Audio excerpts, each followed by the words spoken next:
Well, we're going to be in Isaiah chapter 9 and verse 6. And as we get to Isaiah 9:6, before we get there, this is a prophecy about the coming Messiah as we understand it today.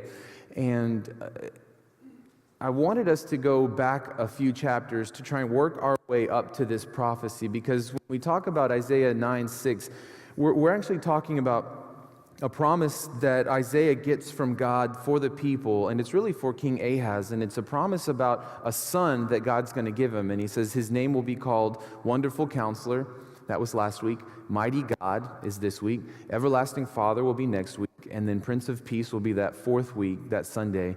And then at Christmas Eve, we'll tie it all together with a message about Christmas and the good news. And so that's the progression. And so today we'll look at mighty God and what that means. And the reason I think that's important is because I want you to see, first of all, just how mighty God is. And then I want you to see the expectation of the people would be that they had a king, someone who would be a wonderful counselor, like a wise sage in a king. That's something we looked at last week. But then this week we're looking at mighty God, and the expectation would be not so much that the king himself is God or revered as God, but I think we do find that in traces of history, where we would find the Caesar to be God-like, at least in his statues and in the perception of the people. It's not unusual for the emperor to have set himself up as a god, or even the Egyptian pharaohs would have set themselves up as gods of sort. And so when we see this phrase here, this coming son will be a mighty God, I don't know that everyone was thinking that this is going to be the God-man with the hypostatic union of sort of 100% God, 100% man. If you didn't catch that reference, then we're actually in good company, so I'm good with that. That was for a few of you who might have appreciated. So the hypostatic union is the notion that Jesus is this static union of 100% God, 100% man. I don't know that in Isaiah chapter 9, verse 6, everyone understood it that way. That's how we understand it now. Looking back, we go, oh, wow, what a prophecy. No one could have seen that, or at least maybe just a few might have really seen that and understand it like we do today. And so this king was to be a mighty king, almost like a personality or a persona that was larger than life, a mighty king, a mighty God. And that's how we would understand that phrase. But the reason that's important is, well, frankly, King Ahaz is just not that. He's not a mighty king. He's not a mighty God, not sort of a godlike figure that everyone reveres. He's actually plundered into some deep sin and some darkness and some overwhelming terror because of the surrounding enemies. And so what they need really is a mighty God, a mighty king who can save, a counselor, a God, a father, a prince of peace, that kind of thing. So this is a promise to them that really meant something, particularly because, well, they were lacking in all of those areas. Well, it starts for me back in Isaiah chapter 6. A while ago, I think a couple of years ago, I did a bit of an overview through Isaiah, so I'm going to borrow a couple of verses from that. In my sermon prep, it was easy to just go back and then just kind of take some of what I had studied a couple of years ago. But in Isaiah 6, something I think interesting to see, and then we'll pick some verses up from 7, and then chapter 8, and then we'll get to chapter 9 with this promise of the Messiah. And hopefully I can tie it all together for us.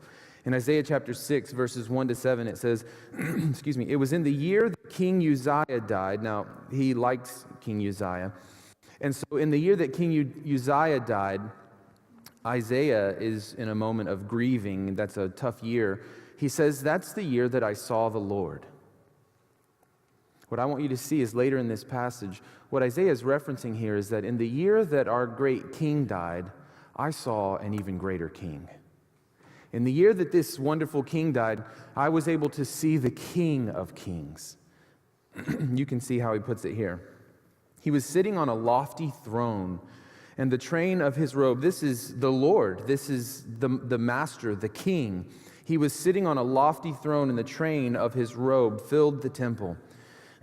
Attending to him were mighty seraphim, each having 6 wings. With 2 wings they covered their faces. With 2 wings they covered their feet. And with 2 they flew. And they were calling out to each other, Holy, holy, holy is the Lord of heaven's armies. The whole earth is filled with his glory.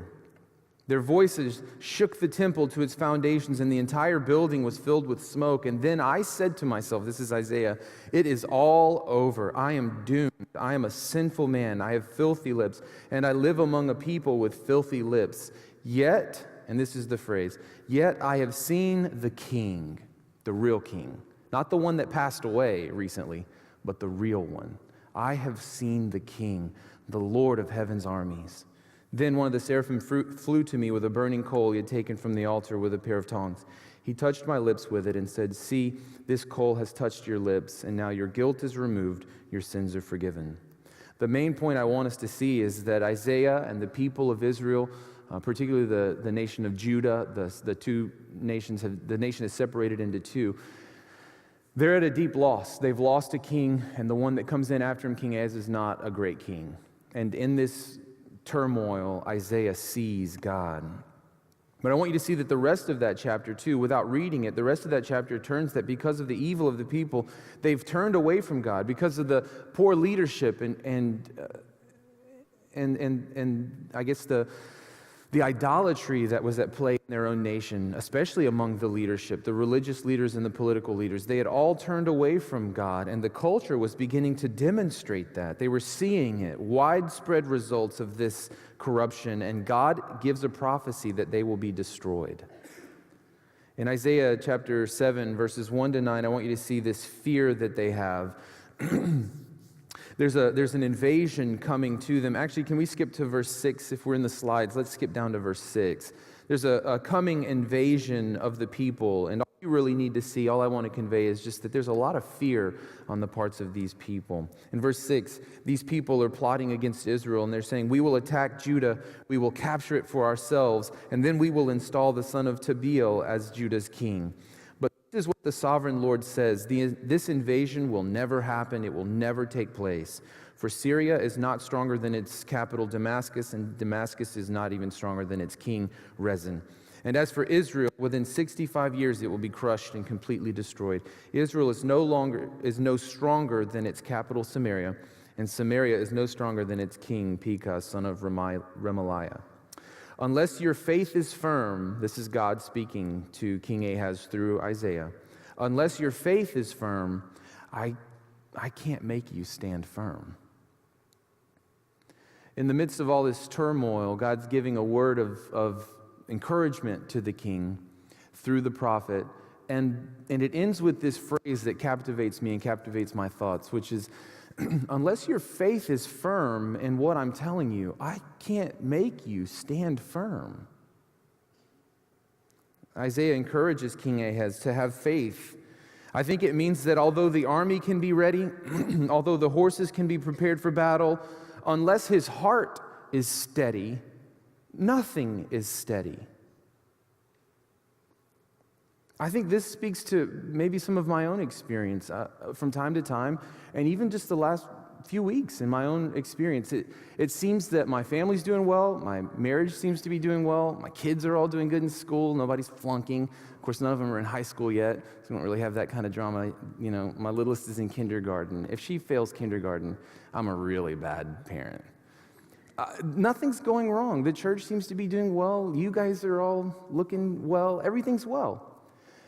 And I find at times a bit of anxiety or maybe angst or even a bit at times discouragement, and I can't always put my finger on it. I'm not saying that for everyone it's always just a matter of faith, but in other words, there may be other clinical issues. I'm not opposed to medicine or even counseling or therapy or anything like that. I would say go get as much of it as you can and then send me some references and I'll look into it as well. There's just no shame in that. I'm not talking about that. But what I do find is that in my own life, with just some of those occurrences where I feel overwhelmed at times, or maybe a little nervous about something, or maybe I'm trying too hard in one area, or maybe I'm feeling a little discouraged and I can't really figure out why or what's going on, I feel like what's happening here is what God through the prophet is trying to tell King Ahaz, which is, listen, if your faith is not firm, it really doesn't matter how firm everything else is, your heart is unsettled. And it really sort of lends itself to an unsettling in every other area of your life. Now, please tell me that since I just stuck my neck out on the line here, that I'm not the only one who feels that or struggles with that. Okay, I am. Great. So No, I know that in a crowd this large, no one's going to raise their hands or shout. But I guess what I'm thinking through and wrestling through is that everything can be going seemingly well on the outside, but within my soul at times I feel unrest or uneasy. And for me, as I think about it, first and foremost, not that there couldn't be other issues, but just first and foremost, I go back to my own heart. I look inward, and then I look upward, and I ask the Lord, what's going on inside of me? There's an issue in my heart.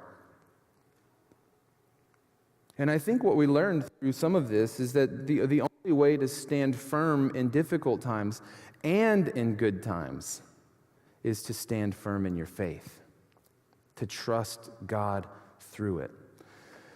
Where I grew up and my personal experience is that when things are tough, it feels like maybe I have answers. It feels like I can help. It almost feels safer for me. This might be weird for some of you, but then some of you can probably totally relate. It almost feels safer if I can find myself in chaos. I feel like it's clear what needs work. It's clear what my responsibility is. It's clear that there are some tasks and some things that need to get resolved.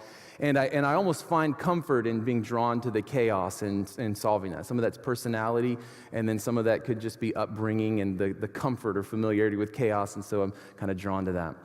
Well, what's hard for me sometimes, and maybe hard for you to do too, and I think really is hard for a nation of prosperity, would be to trust God not just in the bad times, but to trust God and rest in God in those good times.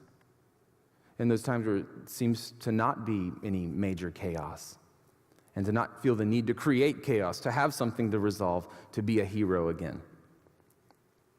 And for me, I think one of the things I'm learning this Christmas is that, listen, no matter how firm everything else is around you, no matter how much attention you give to your relationships or to your finances or to your education or to your career, no matter how hard you work towards those things, if your heart isn't settled, you will never find peace. You will always be working on those things. There will always be another ladder step to climb in your career or education. There will always feel like something is missing in your relationships or in any other area of your life. And this is what I think is so good to hear from God through the prophet to the king and really to the people, is that unless your faith is firm, I can't make you stand firm. For me, I think it's really encouraging and even discouraging at times. It's encouraging to hear that what I need is to just trust God, the King, the ruler. And it's discouraging at times because what I resist is trusting God, the ruler, the King. Well, let's keep pushing on because there's so much more here. And Isaiah, this is to take it further in Isaiah chapter 7. Later, the Lord sent this message to King Ahaz. Ask the Lord your God for a sign of confirmation, Ahaz. Make it as difficult as you want, as high as the heaven or as deep as the place of the dead. But the king refused. No, he said, I would never test the Lord like that.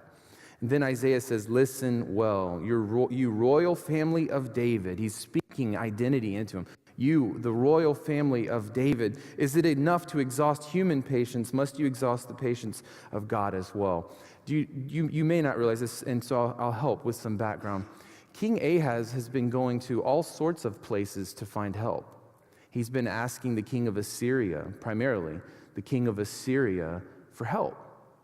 Can you bring these reinforcements? Will you please be a safeguard to me if these other nations try to come in and invade? I'm kind of counting on you, and he makes a pact with the king of Assyria. And so God says, will you ask me to help you in any way? And he says, no, I wouldn't want to do that to you, God. And what God says here is you're testing my patience here. And I think what's the irony in all of that is, if you could read between the lines and even just see the whole chapter, which we can't read here this morning, is that God knows that the king has not trusted him. He's called upon the king of Assyria to help, but he's never called upon God to help. And so God says to him, is there anything you'd like for me to do? Make it a big one. Make it a big request. You name it. I want to help you. Isn't that gracious? And just think about that. If I've been offended, the last thing I'm going to do is try to sort of come around and help out. It's not just in my nature to do that.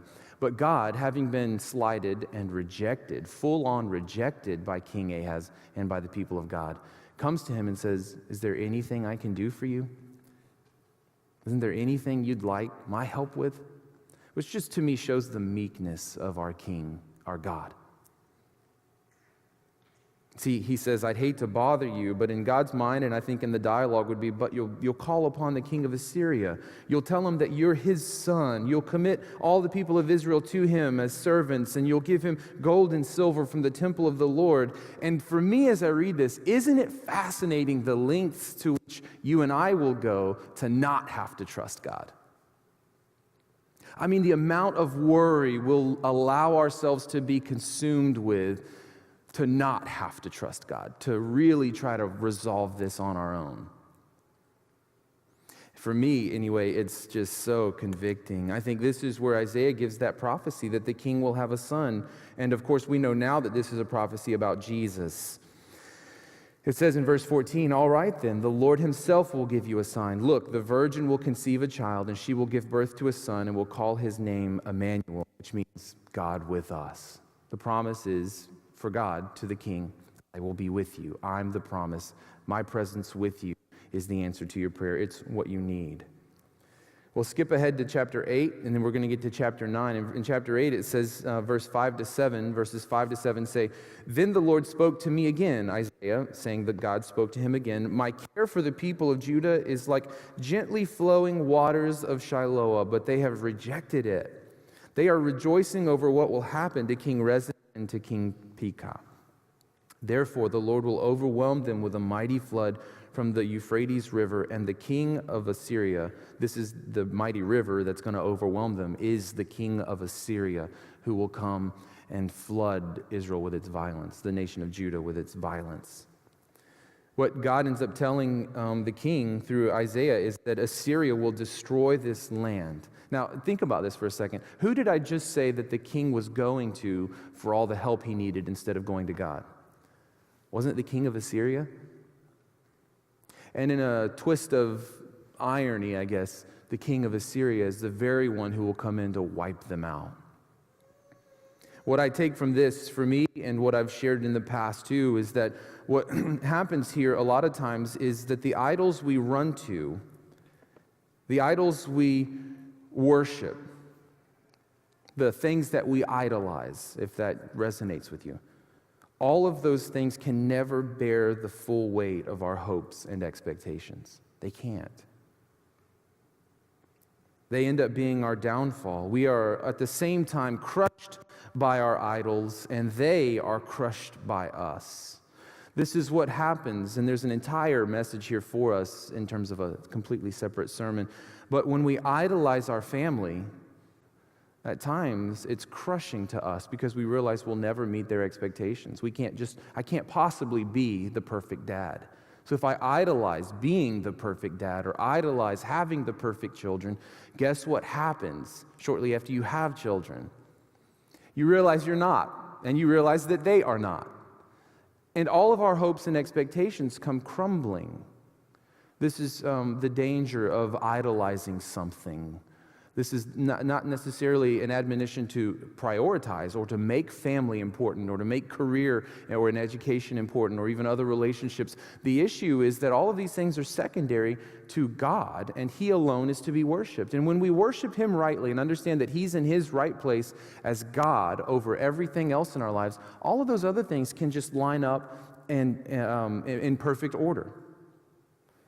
I think what happens is that we sort of flop that around where something in our lives becomes a bit of an idol. We idolize that to the point where all of our hopes and expectations are placed on that, and we, I think, expose ourselves to the potential of being crushed. I think, for instance, when you idolize your career, then when you lose your opportunity, you could lose all that's important to you. It'd be utterly devastating. Allow it to be the second thing and allow God to be the first thing. I think a lot of times, too, what we find in the scriptures is that when we idolize religion even, idolize religious activity or church going, that we could end up missing God altogether. I think God's people have, in this passage of Isaiah chapter 8, we see the progression where God's people have rejected his care. He says, my gently flowing stream, and you reject it. And now I'm going to allow a overflowing flood to come in and wipe you out. That's the word picture there.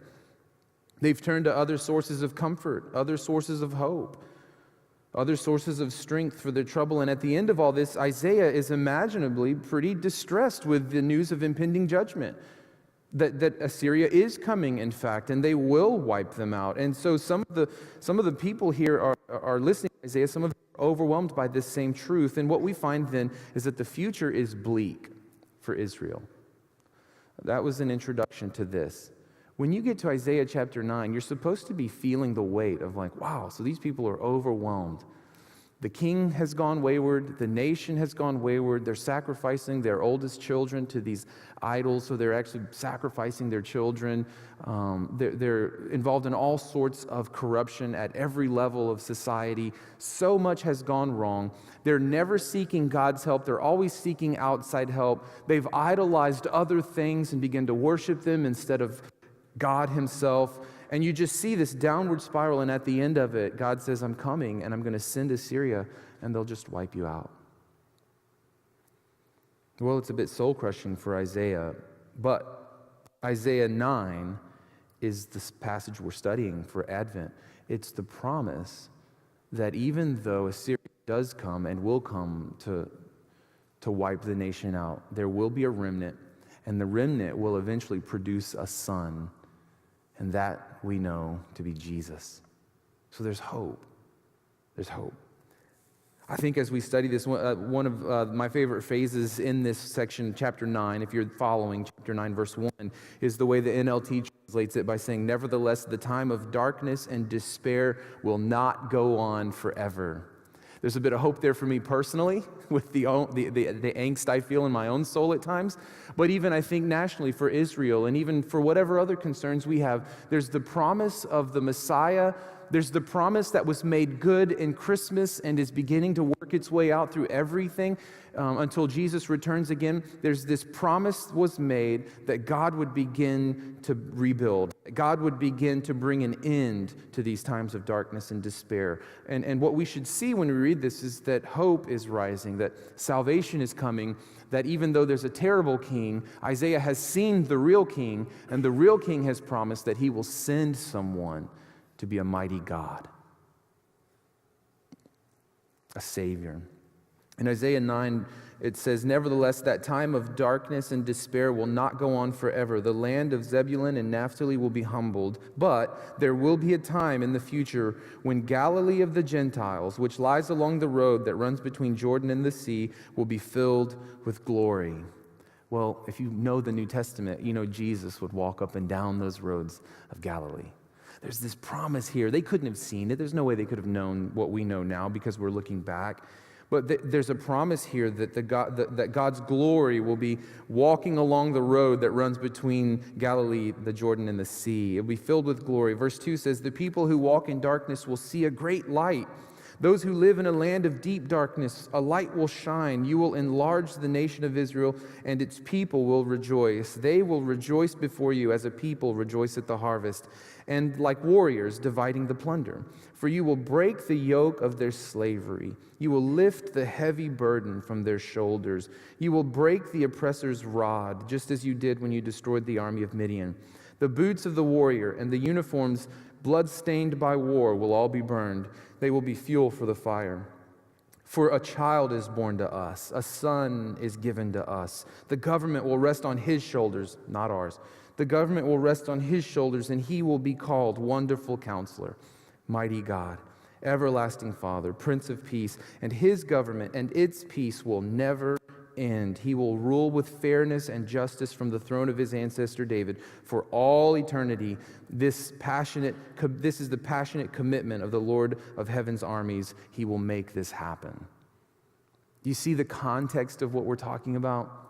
Doesn't it make it richer then to just see how desperate these people were for a promise like this? I think when we come to Christmas, everything has green lights and white lights and red lights.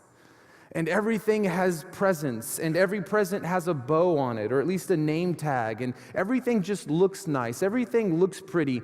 And we get to this phrase where it says, "And his name will be called Wonderful Counselor, Mighty God, Everlasting Father, Prince of Peace," and that's on the backside of a Christmas card, and it all just kind of makes sense for us, right? But when we see what's happening here, what we're realizing is that this really is a promise for the people of God in a desperate condition.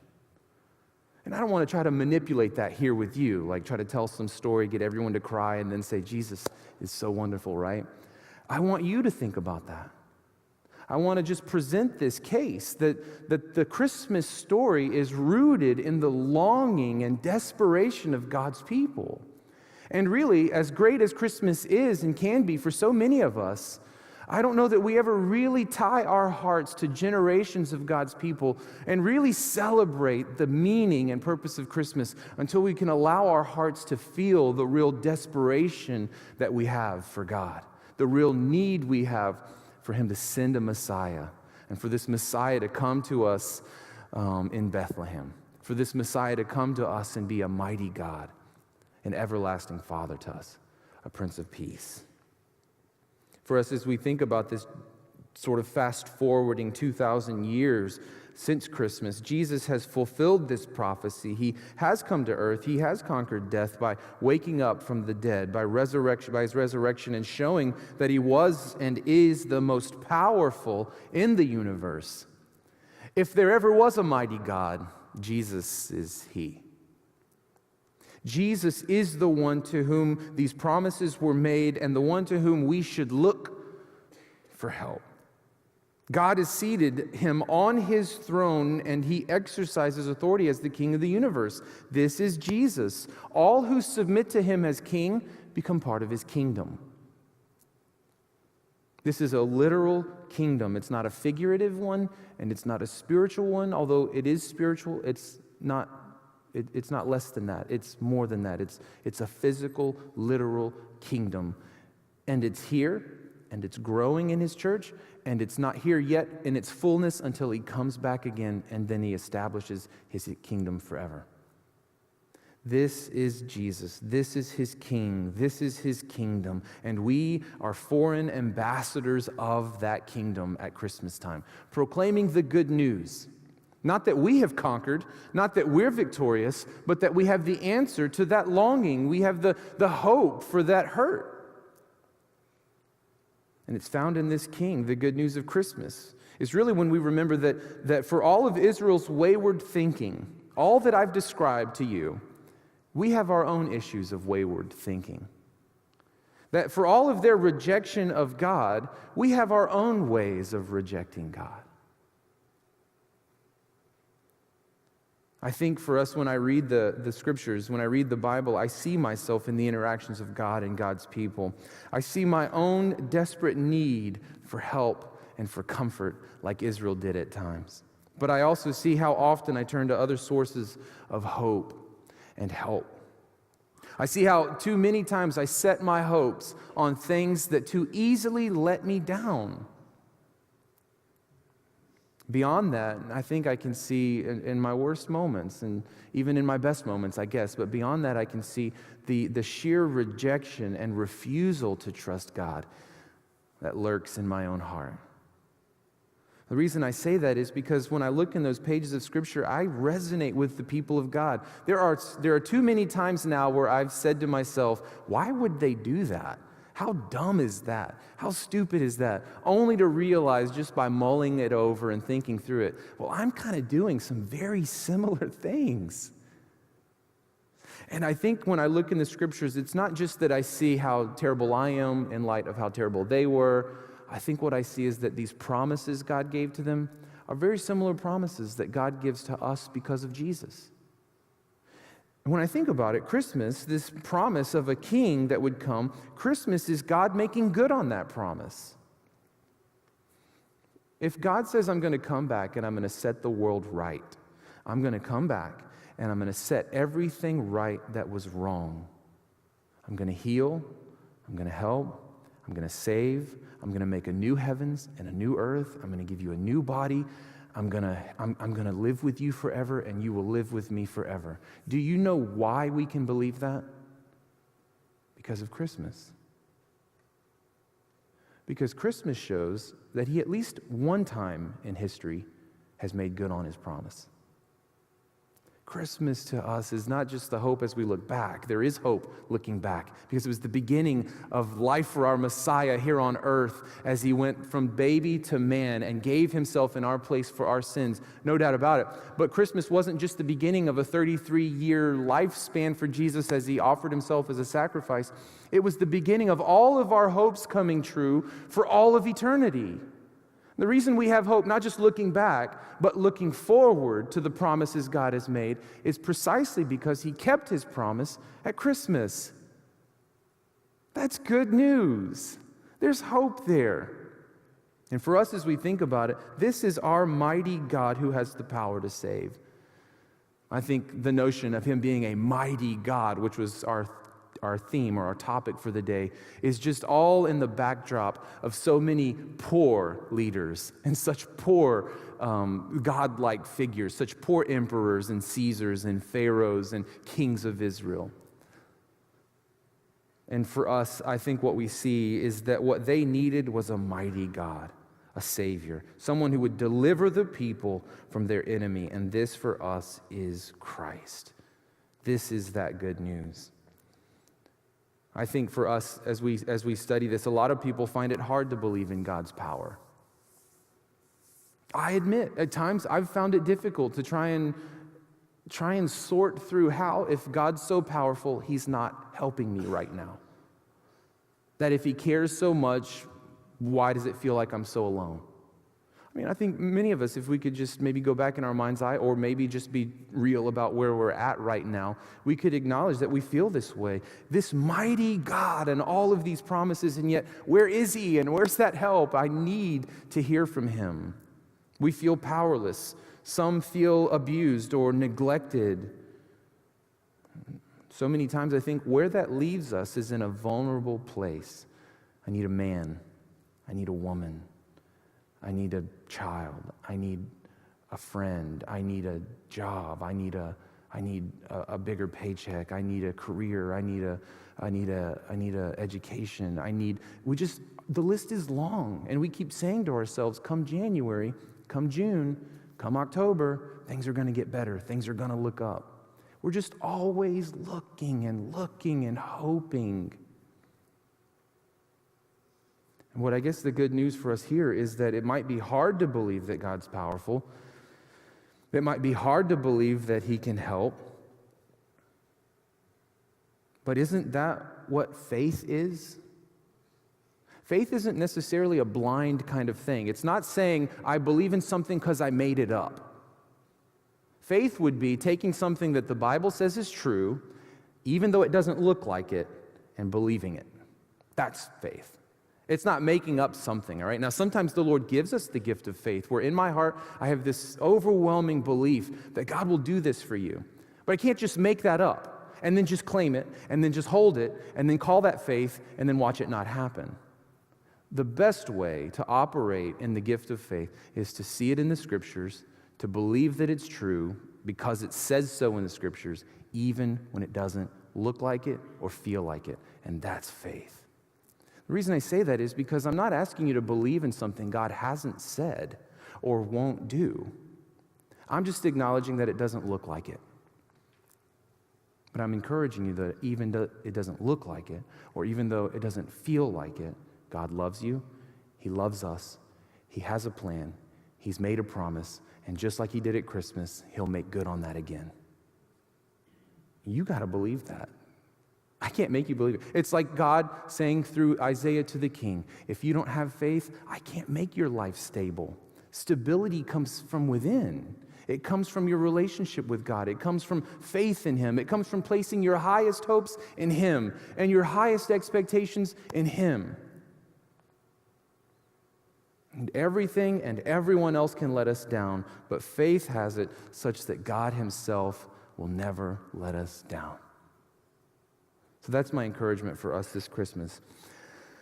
My encouragement really is that even though sometimes it feels like it's hard to believe that God is powerful, it's a step of faith. I'm asking you to take that step of faith with me. I'm taking an active step of faith week to week, just like any of you, to say and to believe that God will make good on his promises, that he loves me, that he's present with me, that he's not abandoned me, he's not neglected me, he's not left me to figure it out on my own. These are all things I'm having to wrestle with all week long, every week. This is part of my life. It's part of yours. It's a step of faith we have to take every day, every week.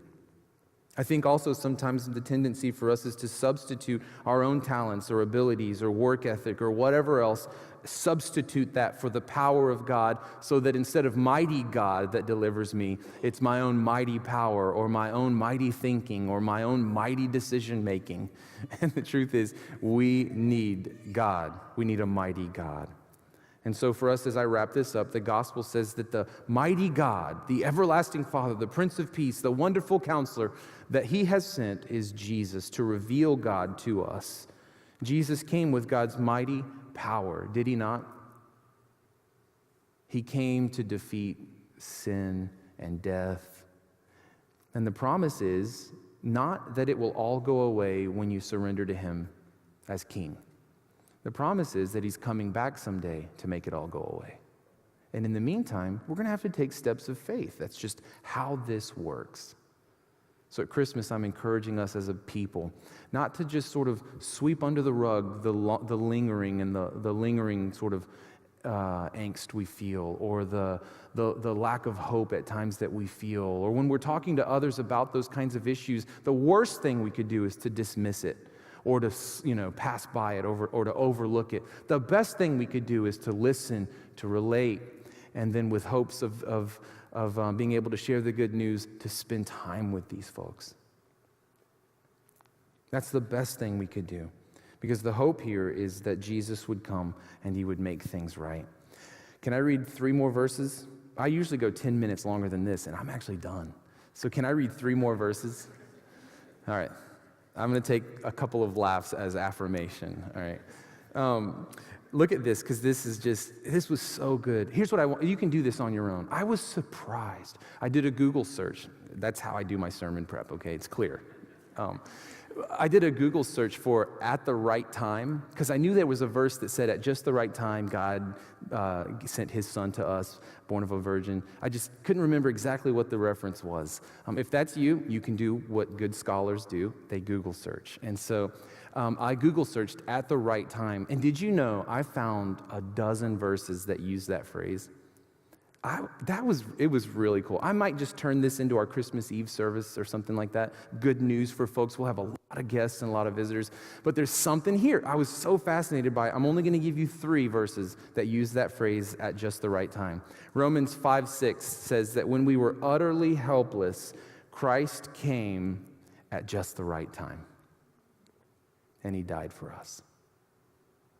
What's just the right time? I don't know, Bethlehem, AD 3, 2. There's argument about where it was, but Bethlehem, 0, 2,000 years ago, at just the right time, he sent his son. And at just the right time, his son died for us. Look at Ephesians 1:10. And this is the plan. It's what I'm asking you to believe. It's that step of faith I was talking about earlier. This is the plan. Here you go. Here's my plan, God says. At the right time. This is so good. Yeah, this is so good. At the right time, he will bring everything together. He'll make it all work out. He will bring everything together under the authority of Christ, everything in heaven and on earth. The first "at the right time" worked its way out at Christmas. The second "at the right time" is on its way. We have as much work to do believing in that as they did believing in Christmas. But we have the advantage. We've already seen, and he's already proven, he can make good on those promises. This is 2 Corinthians 6:2. For God says, "At just the right time, I heard you. On the day of salvation, I helped you." And what is that right time? Indeed, you got to see it for yourself. This is the Bible here. Indeed, the right time is right now. Today is the day I want to save you. Guys, today, together as a people of God looking for hope, the right time is right now.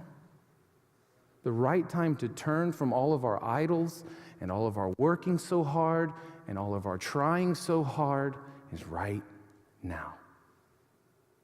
There's not a better time. I'm encouraging you to take those steps of faith where God's leading you. Let me pray. God.